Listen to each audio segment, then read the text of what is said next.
Lately I've been hitting the good stride with customers. Nice. Like you come in, everything's moved. You're Nice. Like, oh my God, wow, you guys are All right, the so a best. good tip if a homeowner was hiring a painter is the prep a homeowner can do to prep for the paint contractor. Yeah. Move your stuff. You should definitely talk about that. I mean, granted, you have a huge, heavy thing and maybe he's got a couple guys, but yeah, the homeowner should be moving anything. I always say in my things, anything delicate, expensive, or anything you don't want broken. Yeah, that makes sense. We'll do our utmost to take care of it and cover it and put sliders but we're not responsible if anything. The leg on the 100-year-old thing snaps because it didn't break until the time I touch it. Yeah, that's how it works. Yeah, of course. You know what I mean? Yeah. Like the light that had never been moved and you touch it and it falls apart.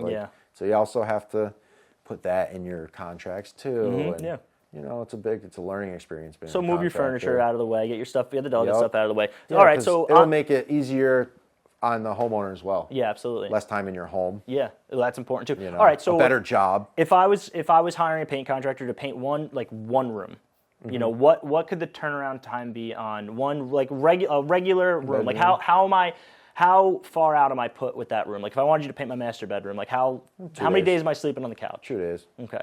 Come in there the first day, depending on. The standard room you could only get 2 guys in there, 2-3 guys, and everybody's bumping into each other. Yeah. So depending on if you want your trim, maybe you have crown molding, which a lot of the homes in the master bedrooms, primary bedrooms have crown molding, closet doors, and if they need to be primed and 2 coats of paint and the prep and the caulking and the sanding the walls and fixing cracks, you're definitely looking at 2 days. Okay, yeah, a couple days. But you do the ceiling, get everything prepped first. The next day is the walls and the trim, and 2-day turnaround. All right, cool, not bad. Yep. All right, on the topic of customer you're a painter, so you are, you know all the ins and outs of applying the paint. What about choosing paint colors? Can you guide, a client in paint colors? Do you get involved in that at all? Because I feel like that's that's a tough one, because have you ever had a situation where somebody was like so adamant about this paint color, and like, do you have opinions on paint color, or for you it's just you apply all the paint colors, it doesn't matter? Yeah, I'll put whatever you want on the wall. But have you ever had a situation where somebody was like, I really want this, and you're just like, I don't know if you're gonna like that? Yeah, but I've learned too when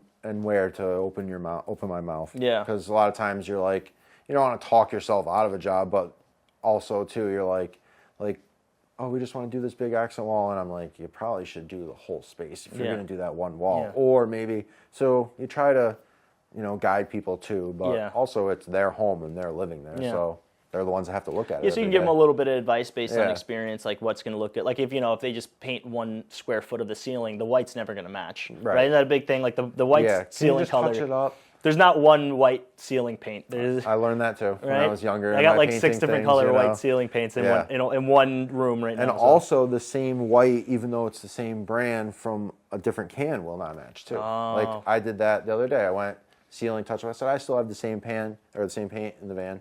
Grab it. And I was like, I should have used, which I had, the original. Yeah. So even that, different, whatever, you never know. So if you have the original, it's always the best to use that for So if we're touching up a ceiling, it's a safe bet, if you want it to look as best as possible, to assume let's just paint the whole ceiling. Yeah. If you want it to look tight, let's paint the whole ceiling. Yeah, it's always good. One fresh coat, because then you're not going to have any, what about that? Yeah. So save the can. Oh, 100%. Because we can use the paint out of the same can. That'll blend the best. And then they could also color match if there's maybe sometimes the label gets messed up. Okay, so they at least have the actual paint. Then you can take it to the paint store. Okay, so we can store it in someplace warm. Okay. Down. Not in here. Yeah, not in the garage where it's going to have the chance of freezing or whatever. It's always good in the basement, whatever.